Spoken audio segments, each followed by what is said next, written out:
ينازع في ملكه ولا يضاد في حكمه يعذب من يشاء بما يشاء كيف يشاء ويرحم من يشاء بما يشاء كيف يشاء تعذيبه المسيئين عدل وعفوه فضل ونشهد أن محمدا سيد المرسلين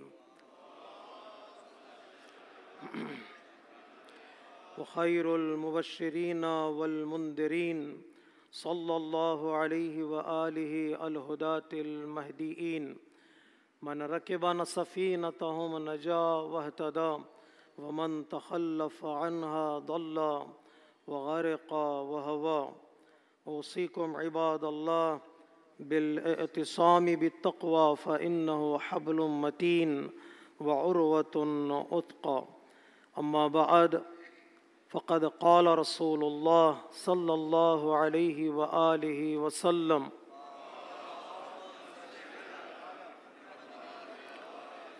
يا أبا ذر إذا أراد الله عز وجل بعبد خيرا فقهه في الدين وزهده في الدنيا وبصره بعیوب نفسه۔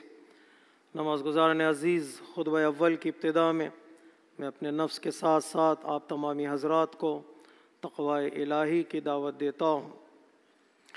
پیغمبر اسلام ختمی مرتبت حضرت محمد مصطفیٰ صلی اللہ علیہ وآلہ وسلم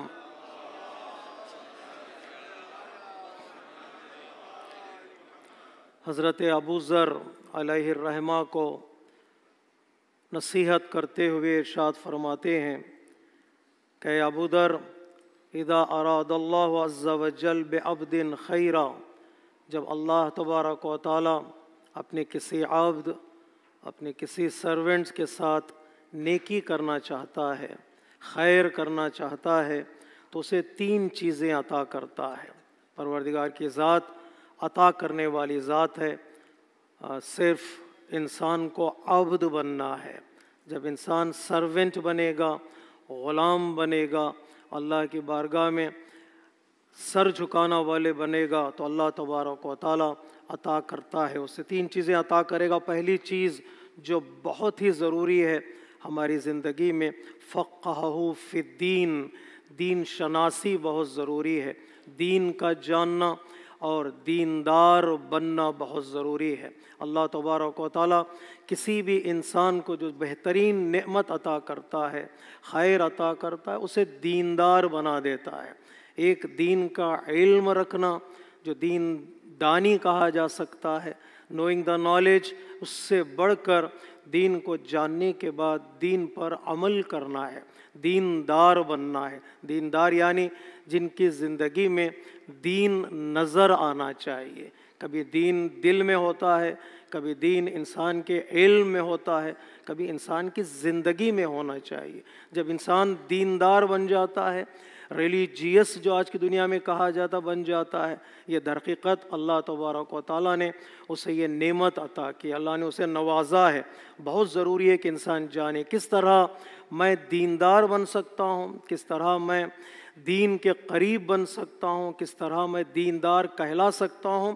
ہمارے اور آپ کے ساتویں امام کاظم علیہ الصلاۃ والسلام نے اس کی طرف ہماری ہدایت فرمائی ہے۔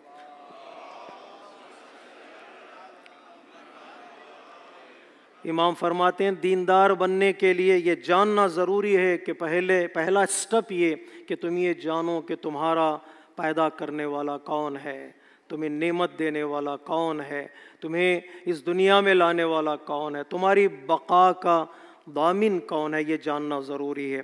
سیکنڈ سٹیپ یہ جاننا ضروری ہے کہ اللہ تبارک و تعالیٰ نے ہمیں اس دنیا میں کس مقصد کے لیے بھیجا ہے، اس دنیا میں آنے کا ہمارا مقصد کیا ہے، گول کیا ہے، کیا چاہتا ہے اللہ تبارک و تعالیٰ نے اتنی بڑی کائنات پیدا کی اور اس کائنات میں انسان کو اشرف المخلوقات، بہتر کریشن بنا کر بھیجا۔ کچھ نہ کچھ تو مقصد ہونا چاہیے، یہ انسان کو جاننا بہت ضروری ہے۔ تیسرا سٹیپ ان تعرف ما اراد منکم، اللہ نے مجھے بھیجا اس دنیا میں، اللہ مجھ سے کیا چاہتا ہے، اللہ مجھ سے کیا چاہتا ہے، یعنی یوں ہی آؤں، اس دنیا میں رہوں، کچھ زندگی گزاروں اور چلا جاؤں، اگر یہ مقصد ہے تو ایک حکیم سے یہ مقصد نہیں ہو سکتا، تصور نہیں کیا جا سکتا۔ ایک وائز انسان ایسا کام کبھی نہیں کرتا جس کا کوئی مقصد نہ ہو، کوئی گول نہ ہو۔ تو اللہ حکیم ہے، جس سے حکمت ساری دنیا میں بٹتی ہے، وہ ایسا کام کرے کہ مجھے دنیا میں بھیجے اور میری زندگی کا کوئی گول نہ ہو، کوئی مقصد نہ ہو، ایسا سوچا نہیں جا سکتا۔ یہ جاننا بہت ضروری ہے کہ اللہ تبارک و تعالیٰ نے کس مقصد سے مجھے بھیجا ہے، اللہ مجھ سے چاہتا کیا ہے۔ اور آخری سٹیپ الرابع ان تعرف ما یخرجک من الدین، یہ جاننا بہت ضروری ہے کون سی ایسی چیزیں ہیں جو مجھے دین سے نکال دیتی ہیں۔ تو تیسرے سٹیپ میں پتہ چلتا اللہ تبارک و تعالیٰ نے مجھے جو اس دنیا میں بھیجا ہے دین کی پابندی کے لیے بھیجا ہے، دینداری کے لیے بھیجا ہے۔ تو فوراً امام نے فرمایا یہ بھی جاننا بہت ضروری ہے کون سے ایسی چیزیں ہیں جو مجھے دین سے نکال دیتی ہیں، دین سے دور کر دیتی ہیں، ان سے اپنے آپ کو بچانا ہے۔ جب تک آدمی بچنے کی کوشش نہیں کرے گا اس وقت تک دیندار نہیں بنے گا۔ کتنا خوبصورت جملہ ہے، احادیث میں کتنا آسان ہے واجبات کو اور مستحبات کو انجام دینا، اور کتنا دشوار ہے اپنے آپ کو گناہوں سے بچانا۔ محرمات اور مکروہات اور مشتبہ چیزوں سے بچانا بہت مشکل ہے۔ انسان واجبات کو انجام دے سکتا ہے، اٹس ایزی، کس لیے کہ عادت بھی پڑ جا سکتی ہے۔ کبھی کبھار ایک وقت کی نماز ہم سے چھوٹ جاتی ہے تو دل پریشان ہو جاتا ہے، ہم اپنے آپ کو کوسنے لگتے ہیں، اپنی جاب کو کوسنے لگتے ہیں، کاش یہ کام نہ آتا تو میں نماز پڑھ لیتا۔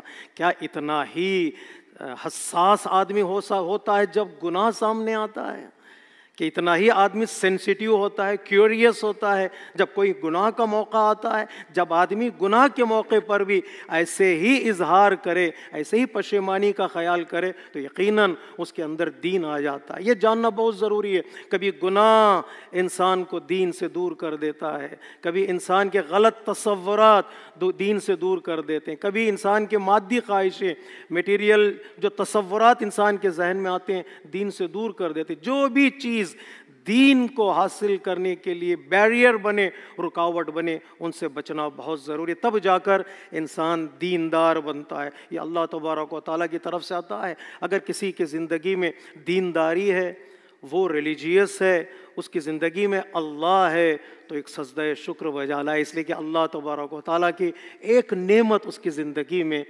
آ چکی ہے، ایک نعمت آ چکی ہے۔ بہت ساری چیزیں، اچھی چیزیں ہماری زندگی میں ہیں، کبھی کبھار ہم ہمیشہ ان چیزوں کو ڈھونڈتے ہیں جس میں خامیاں ہیں، عیب ہیں، لیکن کبھی یہ بھی ڈھونڈیں کہ بھائی چلو کم سے کم ہم مسجد آ جاتے ہیں، چلو کم سے کم شب جمعہ دعائے کمیل میں آ جاتے ہیں۔ انسان ان کی قدر کرے، ان نعمتوں کا شکریہ ادا کرے، اللہ تبارک و تعالیٰ پھر دوسری نعمتیں بھی اس کے لیے عطا کرتا چلا جائے گا۔ پہلی نعمت اللہ تبارک و تعالیٰ کی طرف سے اس بندے کے لیے دینداری ہے، اور دوسری نعمت دنیا شناسی ہے۔ وہ بندہ دنیا کو جاننے لگے گا، دنیا کی حقیقت کو جاننے لگے گا، کہ وہ زہدہ فی الدنیا، دنیا کس لیے ہے، دنیا میری کتنی کام آتی ہے، اتنے ہی انسان دنیا کو حاصل کرنے کی کوشش کرے۔ کبھی انسان دنیا میں اتنا ڈوب جاتا ہے کہ آخرت کو بھلا دیتا ہے، خدا کو بھلا دیتا ہے۔ زہدہ فی الدنیا یعنی دنیا کی حقیقت سے آشنائی انسان کو بہت ضروری ہے۔ اگر انسان اس کی طرف توجہ نہ کرے تو ممکن ہے انسان کا دین بھی اس کے ہاتھ سے نکل جاتا۔ دنیا میں رنگینیاں بہت ہیں، کلرز بہت ہیں، دنیا میں ڈیویشن زیادہ ہیں، دنیا میں ایسے راستے بھی ہیں جہاں انسان ایک قدم اس کی طرف بڑھاتا تو دنیا اسے کھینچ لیتی ہے۔ کتنے اچھے لوگ جنہوں نے اس دنیا کی کلرفل لائف میں قدم رکھا پھر وہ چلے گئے، ان کا واپس آنا مشکل ہو جاتا ہے۔ اللہ تبارک و تعالیٰ کی نعمتوں میں سے ایک نعمت دنیا کی ریالٹی کو جانے کہ حقیقت کیا ہے۔ یہ دنیا یہ میرے لیے سہولت ہے یا میرے لیے پوری زندگی کا گول ہے؟ یہ دنیا میں کس کے لیے میں کام کرتا ہوں، اٹ از فار می، یہ میں دنیا کے لیے نہیں، یہ دنیا میرے لیے ہے۔ کسی نے بڑا خوبصورت جملہ کہا ہے، کشتی پانی پر ہو تو چلے گی، اگر پانی کشتی میں آ جائے تو ڈوب جائے گی۔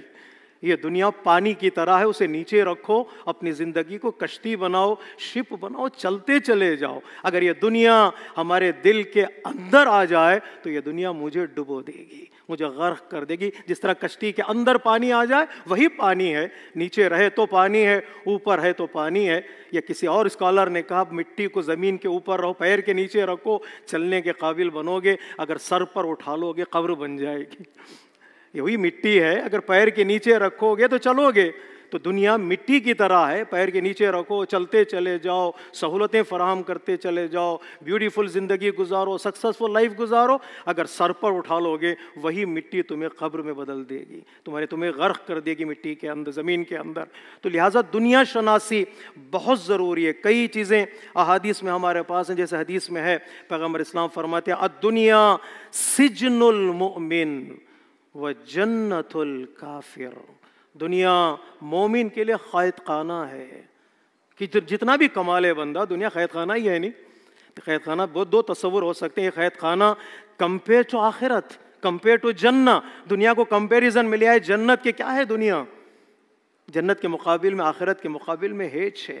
100 شیئرس ہیں, 100 پارٹس ہیں اگر رحمت کے, تو ایک پارٹ دنیا میں ہے, ایک شیئر دنیا میں. 99 جو شیئرس ہیں رحمت کے وہ آخرت میں ہیں.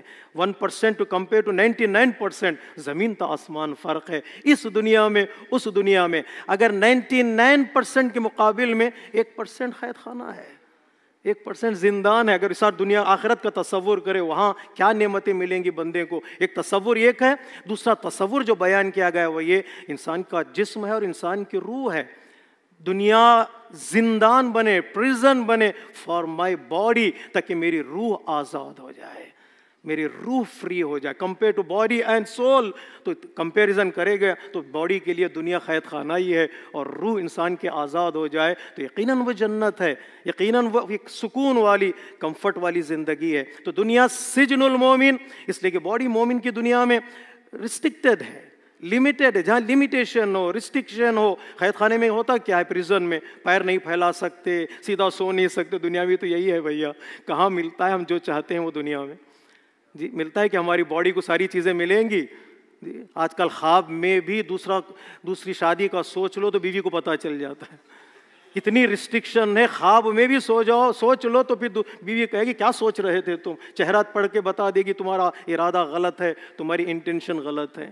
ایک بیمار گیا ڈاکٹر کے پاس بتانے کے لیے میری طبیعت خراب ہے, ڈاکٹر نے ٹیسٹ کر کے بتا نہیں تمہاری طبیعت اچھی ہے, تمہاری انٹینشن خراب ہے. طبیعت تو اچھی ہے لیکن انٹینشن خراب. یہ بھی پتہ چل جاتا ہے کہ تمہاری انٹینشن صحیح ہے یا صحیح نہیں ہے. یہ دنیا لمیٹیڈ دنیا, ریسٹرکٹیڈ دنیا. جب دنیا ایسی ہے تو قید خانہ ہی تو ہے, پریزن ہی تو ہے. پیغمبر اسلام نے صحیح کہا نا, دنیا سجن المومن کمپیئر ٹو آخرت, کمپیئر ٹو جنہ, جہاں پر فریڈم ہی فریڈم ہے, سہولتیں ہی سہولتیں ہیں, فیسلٹیز ہی فیسلٹیز ہیں. انسان کا جسم محدود ہو تو ہو جائے, روح آزاد رہے. روح کیسے آزاد ہوتی ہے؟ دینداری سے. روح کیسے آزاد ہوتی ہے؟ ایمان سے. روح کیسے آزاد ہوتی ہے؟ اللہ تبارک و تعالیٰ سے اپنے رابطے کو مضبوط کرنے کی وجہ سے. جیسے حضرت یوسف علیہ السلام نے کہا تھا قال رب السجن احب الی مما یدعوننی الی, پروردگار مجھے پریزن پسند ہے. حضرت یوسف کیوں پریزن پسند ہے تمہیں؟ کوئی پریزن جاتا ہے کیا جیتے جی سہولتیں رکھتے ہوئے کوئی زندان میں جاتا ہے کیا؟ حضرت یوسف نے کہا ہاں, جس چیز کی طرف وہ مجھے بلا رہے ہیں کہ میں اپنی روح کو گندی کروں, اپنی جس روح کو میلا کروں, اس سے بہتر ہے کہ میرا جسم قید خانے میں رہے, روح آزاد رہے. بتایا حضرت یوسف نے گناہ روح کو قید خانے میں ڈال دیتا ہے, لیکن عبادت پروردگار انسان کے روح کو آزاد کر دیتی ہے. حضرت یوسف نے کہا مجھے زندان پسند ہے. یہ شاید میٹافورک میں معنی بتا رہا ہوں, شاید یہ تصور حضرت یوسف کے ذہن میں, بھائی اپنے روح کو گندی نہ کرنا, روح گندی ہو جائے تو تم قید خانے میں رہو گے, بہتر ہے جسم رہے, روح آزاد ہو جائے. کتنے بزرگ اسکالرس نے دنیا میں زندگی گزاری, پریزن میں رہے لیکن وہ آزاد رہے. لیکن آج کا مسلمان آزاد تو کہلاتا ہے, در حقیقت آزاد نہیں ہے. ان کے جسم سارے اور روح کے ساتھ جسم ان کے پریزن میں ہے. تو پیغمبر اسلام نے فرمایا تو سجن المومن و جنت الکافر, یہاں سہولتیں ہیں کافر کے لیے, وہ عیش کرے گا, لیکن آخرت میں ریسٹرکشنز لگیں گے, اس کو لیمیٹیشنز لگیں گے. جب وہ جہنم جائے گا, جہنم میں سوائے پریزن میں رہنے کے اور کچھ نہیں ہے. اسے سکون نہیں ملے گا، اسے اطمینان نہیں ملے گا، لیکن جنت جو مقام ہے ایک فری لائف گزارنے کے۔ تو پیغمبر اسلام فرماتے دوسری نعمت جو اللہ تبارک و تعالیٰ مومن کو عطا کرتا ہے، خیر کرنا چاہتا ہے تو اسے دنیا سے آگہی عطا کرے گا، وہ جان لے گا دنیا کی ریالٹی کیا ہے۔ What is the reality of life? آج کل گفتگو ہوتی ہے what is the reality of this world, یہ کہاں ہے، کہاں تک لے جائیں گی دنیا، جتنی بھی رنگینیاں ہیں، لیکن وہ در حقیقت ختم ہونے والی چیزیں ہیں۔ کسی نے اچھا جملہ کہا ہے، یہ فون جو ہمارے ہاتھ میں ہوتا ہے نا، یہ فون نے ہمیں پریزنر بنا دیا ہے، پریزن میں رکھا ہے۔ جب تک فون تار سے جڑا تھا، دیوار سے لگا رہتا تھا، فون یہ وائر سے لگا ہوا تھا، فون اسیر تھا، پریزن میں تھا، ہم آزاد تھے، جب رنگ ہوتا تھا تو جاتے اٹھا لیتے۔ اب جب سے فون تار سے کٹا ہے نا، وہ آزاد ہو گئے، ہم قہقہنے میں چلے گئے، ہمارے ساتھ ہمیشہ لگا رہتا ہے، ہمیں پریزنر بنا دیا فون نے۔ تو دنیا کے اگر ہو گئے ہم لوگ تو ہم پریزنر ہو جائیں گے اور دنیا آزاد ہو جائے گی۔ اگر دنیا کے نہ ہوئے تو دنیا کو پریزن میں رکھو، تم آزاد ہو جاؤ، تم آزاد۔ جیسے حضرت ابوذر نے کہا، جب غلام نے کہا حضرت ابوذر سے لے لو پیسہ میں آزاد ہو جاؤں گا، خلیفے کی طرف سے آیا ہے، فرام دا خلیفہ، لے لو تم لے لو میں آزاد ہو جاؤں گا، تو حضرت ابوذر نے کہا تو آزاد ہو جائے گا، میں ظالم کا پیسہ لے کر میں اسیر ہو جاؤں گا، میں پریزن میں چلا جاؤں گا۔ عشق علی نے مجھے ایسے آزاد بنا دیا ہے کہ پھر مجھے کسی اور چیز کی ضرورت نہیں ہے۔ غلامی میں آزادی ہے، اللہ کی غلامی میں، رسول کی غلامی میں، امام کی غلامی میں، عبد ہونے میں جو فریڈم ہے نا، وہ کسی اور چیز میں انسان کو فریڈم ملنے والی نہیں ہے۔ تو دوسری چیز، تو تیسری نعمت جو اللہ تبارک و تعالیٰ اپنے بندے کو عطا کرتا ہے جب خیر دینا چاہتا ہے، وہ بصرہ بعیوب نفسہ۔ کتنا خوبصورت یہ جملہ ہے، اللہ تبارک و تعالیٰ اسے بصیرت عطا کرے گا، انسائٹ عطا کرے گا، وہ جان لے گا کہ اس کے اندر کون سے عیب ہیں، اس کے اندر کون سی کمیاں ہیں۔ میرے اندر کیا کمی ہے میں جان لوں تو میری کامیابی ہے، میرے بزنس میں، میری جاب میں، میری کوالیفیکیشنز میں، میرے کام میں اگر میں یہ جان لوں میرے اندر کون سی کمی ہے تو میں کامیاب ہو جاؤں گا۔ اکثر بندے یہ جاننے کے باوجود ایکسیپٹ کرنے کے لیے تیار نہیں ہوتے، اس کے اندر کمی ہے، کوئی انگلی اٹھا کے بتائے تیرا اندر یہ کمی ہے جی۔ وہ معاشرہ اسلامی معاشرہ ہوگا، سوسائٹی اسلامک سوسائٹی ہوگی، کوئی مجھ سے کہے دوسرا، اگر کوئی میرا بھائی مجھ سے کہے تیرے اندر یہ کمی ہے تو میں ایکسیپٹ کروں اور ریکٹیفائی کروں۔ اگر ایکسیپٹنس کی ہمت ہے تو تم دیندار ہو، اگر ہمت نہیں ہے لانگ لانگ وے ٹو گو۔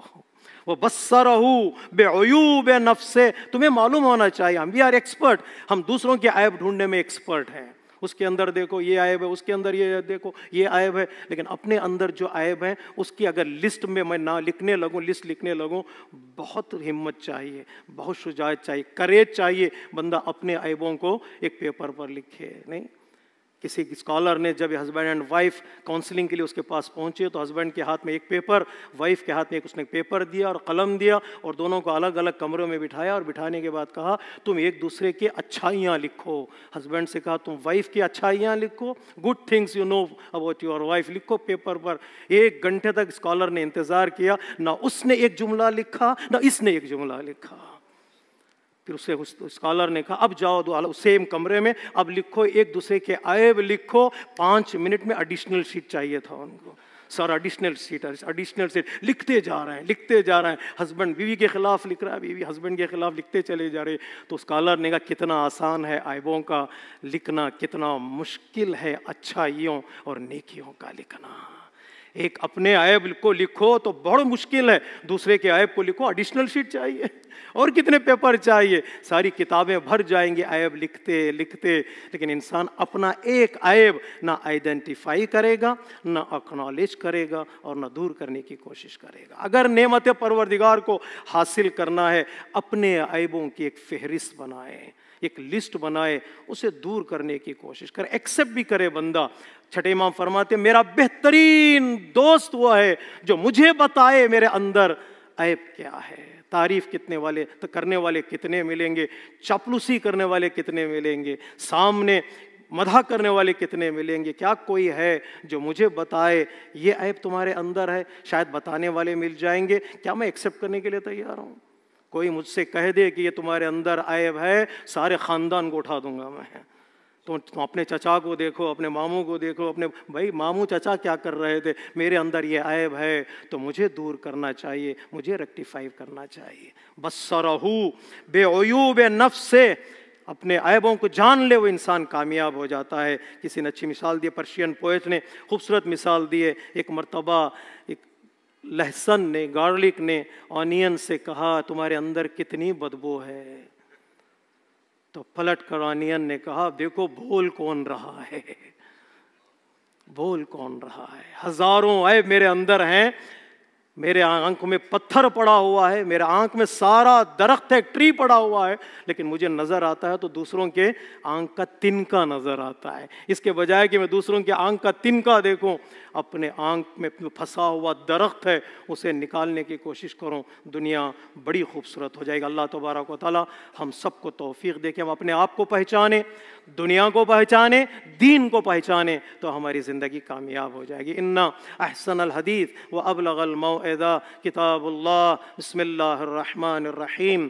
والعصر ان الانسان لفی خسر الا الذین آمنوا وعملوا الصالحات وتواصوا بالحق وتواصوا بالصبر۔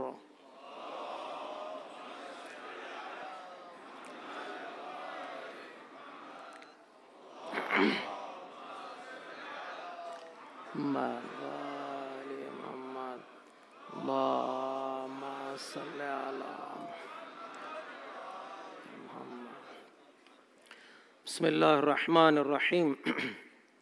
الحمد للہ الذی یجیبنی حین انادی ویستر علی کل عورۃ وانا اعصی ویعظم النعمۃ علی فلا اجازی فکم من موہبۃ ہنیۃ قد اعطانی وعظیمۃ مخوفۃ قد کفانی وبہجۃ مونقۃ قد ارانی فاثنی علیہ حامدا واذکرہ مسبحا۔ خطبہ دوم میں ایک بار پھر میں اپنے نفس کے ساتھ آپ تمامی حضرات کو تقوی الہی کی دعوت دیتا ہوں۔ ایک رشین پوئٹ نے کچھ جملے لکھے تھے کئی سال پہلے۔ وہ کہتا ہے کہ ہم 10 دوست تھے، 10 friends we were، تو ہر دوست کی اپنی اپنی خواہش تھی، اپنی ایک وش تھی، اور وہ اپنی زندگی میں کامیاب ہوتے گئے۔ پہلے دوست کی خواہش تھی کہ وہ سائنسدان بنے، سائنٹسٹ بنے، تو وہ بن گیا۔ دوسرے دوست کی خواہش تھی کہ وہ ڈاکٹر بنے، تو وہ بن گیا۔ تیسرا انجینئر بننا چاہتا تھا، وہ بن گیا۔ چوتھا جج بننا چاہتا تھا، وہ بن گیا۔ پانچواں اس کا جملہ ہے میوزیشین بننا چاہتا تھا، وہ بن گیا۔ چھٹا بزنس مین بننا چاہتا تھا، وہ بن گیا۔ ساتواں عالم دین بننا چاہتا تھا، ریلیجیس اسکالر، تو وہ بن گیا۔ آٹھواں استاد بننا چاہتا تھا، ٹیچر، تو وہ بن گیا۔ نواں پائلٹ بننا چاہ رہا تھا، وہ بن گیا۔ لیکن 10واں دوست کچھ نہ بن سکا، بہت کچھ اس کے خواہشات تھے تو کچھ نہ بن سکا، تو وہ کہتا ہے وہ ڈکٹیٹر بن گیا۔ جب ڈکٹیٹر بنا تو جب ہی اسٹیٹس اسے ملا، وہ جتنے 9 دوست تھے ان سب کو مار دیا۔ وہ رہیں گے تو پھر ملک آباد ہو جائے گا۔ جس قوم میں مارا جاتا ہے نا، اگر پڑھے لکھے لوگوں کو، اسکالرس کو، جرنلسٹ کو مارا جاتا ہے تو ان کا ایک پلان ہوتا ہے کہ ملک کو تباہ کیا جائے، کسی کو اٹھنے نہ دیا جائے، کسی کو ترقی کرنے نہ دیا جائے۔ وہ کہتا ہے ڈکٹیٹر بنا، سارے 9 کو مار دیا، اور مار کر وہ تبھی سیراب نہیں ہوا، اس لیے کہ اب وہ جب اچھے لوگ مر جاتے ہیں، کوئی سوال اٹھانے والا نہیں ہوتا ہے، تو پھر قوموں کو تباہ کرنے میں آسانی ہوتی ہے۔ دوستی یوں انسان کو کبھی کبھار نقصان پہنچاتی ہے۔ یہ جو 9 دوست تھے نا، یہ میری طرف سے یہاں سے ختم ہو اس کا جملہ۔ ڈکٹیٹر بنتا ہے تو آدمی پھر ظاہر سی بات ہے وہ کچھ بھی کر سکتا ہے۔ باپ نے کسی اپنے دوست سے کہا میرے 4 بیٹے ہیں، ایک بیٹا انجینئر ہے، ڈاکٹر ہے، تیسرے نے کہا اکاؤنٹنٹ ہے، تو چوتھا کیا کرتا ہے؟ کہا چوتھا چور ہے۔ تو اس کے دوست نے کہا اس کو چور کو گھر سے نکال دیتے، کیوں نہیں نکال دیتے؟ تو باپ نے کہا کماتا تو وہ ایک ہی ہے، تیسرے تو کچھ بھی نہیں کماتے، اس کو کیسے نکال دوں؟ اس کو دوست کو ساتھ، بیٹے کو ساتھ رکھنا پڑتا ہے۔ کبھی دوست ایسا ہو جاتا ہے، کبھی بچے ایسے ہو جاتے ہیں، دوستی نقصان پہنچا سکتی ہے، فرزند پہنچا سکتے ہیں۔ مسلمان ممالک کے، یہ عرب ممالک کے یہ 9 دوست، ان کا 10واں دوست تھا اسرائیل، جو ڈکٹیٹر بنا۔ اب جو باری اب ان کی آنے پڑی ہے تو اب ان کی چیخیں نکلنے پڑی ہیں، یہ تو ہمارا دوست تھا، اب یہ ڈکٹیٹر بن کے اسرائیل نے جب قطر پر حملہ کیا چہرے سرخ ہونے لگے. ارے ہم نے کس کو دوست بنا لیا تھا؟ کس کو ہم نے دوست بنایا؟ کس کو ہم نے بھائی بنا لیا تھا؟ کس کے ساتھ ہم بیٹھتے تھے؟ کس کے ساتھ ہم کھاتے تھے؟ جب بچوں پر اٹیک ہو رہے تھے ہم نے بولا کچھ کیوں نہیں؟ جب خود پہ باری آئی اب اقوام متحدہ بھی ان کو یاد آیا، اب مسلم کانفرنس سیمینارز بھی ان کو یاد آئے، آرگنائزیشنز بھی انہیں یاد آئے. اب زبان سے نکلنے لگا ہے کہ اب اس کو روکنا پڑے گا، اب اس کو روکنا پڑے گا، یہ پاگل ہو چکا ہے. امام خمینی علیہ الرحمہ نے اس زمانے میں کہا تھا جب صدام نے ایران پر حملہ کیا تھا، اس وقت آپ نے یہ پریڈکشن دی تھی کہ یہ پاگل ہے، یہ کسی کو نہیں چھوڑے گا، آج اس کو روکو. لیکن انہوں نے نہیں روکا تھا، اس وقت ساتھ دیا صدام کا، تو صدام نے کویت پر حملہ کیا. جب کویت پر حملہ کیا تو وہ جملہ یاد آیا امام خمینی کا جو انہوں نے کہا تھا، صحیح کہا تھا، یہ صرف ایران کا دشمن نہیں، یہ انسانیت کا دشمن ہے. تو آج وہی ہو رہا ہے. لوگوں نے کہا تھا، لیڈرز نے کہا تھا اس کو ساتھ نہ دو، اس کو آگے نہ بڑھاؤ، ابتدائی میں اسے روکو. آج انڈا چرا رہا ہے، روکو، اگر نہیں روکو گے کل مرغی چرائے گا. لیکن انہوں نے روکا نہیں. آج خود مسلمان ملک پر، ساتھی ملک پر جہاں امریکہ کا ملٹری بیس ہے اور امریکہ کی پرومیسز ہیں کوئی قطر پر حملہ نہیں کرے گا، ہم ڈیفینڈ کریں گے، وہیں پر حملہ کیا اور ساری دنیا پریشان ہے آج. پھر کل کیا ہوگا؟ اور اتنی ہمت دیکھیے گا، جرت دیکھیے. اب بھی اگر یونائٹڈ نہ ہوں یہ عرب ممالک کے 9 دوست اگر یونائٹڈ نہ ہوں تو پھر یہ 10ویں دوست کو اور طاقتور بنائیں گے. ایک جٹ ہوں، ایک پلیٹ فارم پر آئیں، ایک زبان ہو اور ایک زبان ہو کر کہیں کہ ظالم کو روکنا بہت ضروری ہے. اگر آج یہ کام نہیں کریں گے تو وہ پھر چلتا رہے گا، وہ پھر چلتا رہے گا. ہمارے چلانے سے کچھ نہیں ہونے والا ہے. آج ظالم اتنا آگے بڑھ گیا ہے، پروٹیسٹ سے، کنڈمنیشن سے، ای میل کرنے سے یہ رکنے والا نہیں ہے جب تک ایکشن نہیں لیں گے. وہ اگر چل رہا ہے تو ہمارے چلانے سے کوئی فائدہ نہیں ہوگا جب تک ہم بھی آہستہ آہستہ چلنا شروع نہیں کریں گے. چلانے سے نہیں، اب چلنے سے کام بنے گا.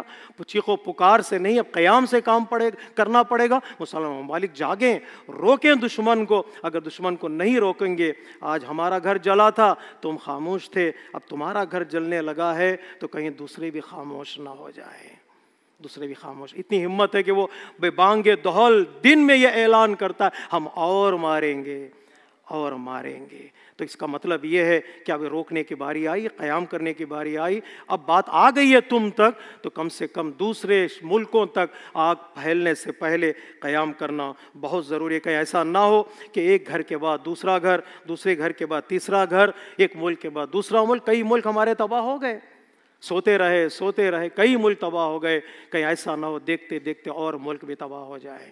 کوئی بھی ملک ہو، چاہے مسلمان ملک ہو یا غیر مسلمان ملک ہو، کسی بھی ملک میں رہنے والے لوگ ہوں، ہر ایک کو اپنی جان عزیز ہوتی ہے. کوئی نہ کوئی بچہ کسی ماں کی آغوش کا پلا ہوتا ہے، کوئی نہ کوئی نوجوان اپنے باپ کی حسرتوں کا خلاصہ ہوتا ہے، امیدوں کا خلاصہ ہوتا ہے. ان کو بچانا ہم سب کی ذمہ داری ہے. آج ہمارے پاس طاقت ہے، عرب ممالک کے پاس آج طاقت ہے، مین پاور بھی ہے، سہولتیں بھی ہیں، پیسہ بھی ہے. اگر آج وہ تھوڑا قیام کریں، ایک زبان ہو کر ایک دھمکی بھی دے ڈالے نا، دنیا بدل سکتی ہے، دنیا چینج ہو سکتی ہے، ظلم رک سکتا ہے. اللہ تبارک و تعالیٰ سب کو توفیق دے کہ وہ ظالم کے خلاف قیام کریں، اللہ تبارک و تعالیٰ کے احکام پر عمل کریں. آج جو لفظیں بھلا دیے گئے ہیں نا، جو ذمہ داریاں بھلا دی گئی ان کو دوبارہ جگائیں.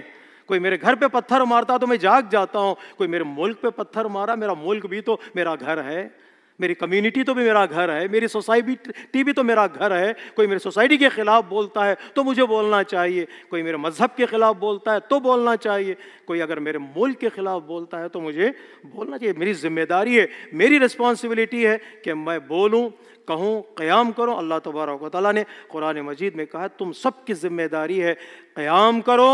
2 آدمی ہے تب بھی قیام کرو، اگر اکیلے رہ گئے تب بھی قیام کرو. تم چلتے چلے جاؤ، کاروان بنتا چلا جائے گا انشاءاللہ. اللہ تبارک و تعالیٰ جلد از جلد مظلومین کی نصرت عطا فرمائے اور ظالمین کو نیست و نابود کرے. اللہم صلی علی سید المرسلین و شفیع المذنبین نبیًا محمد صلی اللہ علیہ وآلہ وسلم.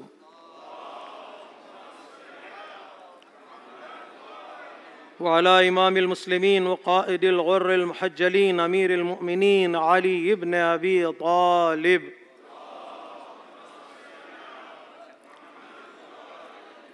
وعلى سيدة نساء العالمين وبضعة خاتم النبيين سيدتنا فاطمة بنت رسول الله وعلى الحسن المجتبى والحسين الشهيد بكربلاء سيدي شباب أهل الجنة وعلى أئمة المسلمين وقادة المؤمنين علي بن الحسين ومحمد بن علي وجعفر بن محمد وموسى بن جعفر وعلي بن موسى ومحمد بن علي وعلي بن محمد والحسن بن علي عليهم الصلوات والسلام. اللهم صل على مولانا صاحب الزمان صلوات الله وسلامه عليه وعلى آبائه الكرام. اللهم عجل فرجه وسهل مخرجه. اللهم افعل بنا ما أنت أهله ولا تفعل بنا ما نحن أهله بجاه محمد وآله المعصومين. اللهم اجعلنا ممن يذكر فتنفعه الذكرى. إن الله يأمر بالعدل والإحسان وإيتاء ذي القربى وينهى عن الفحشاء والمنكر والبغي يعظكم لعلكم تذكرون.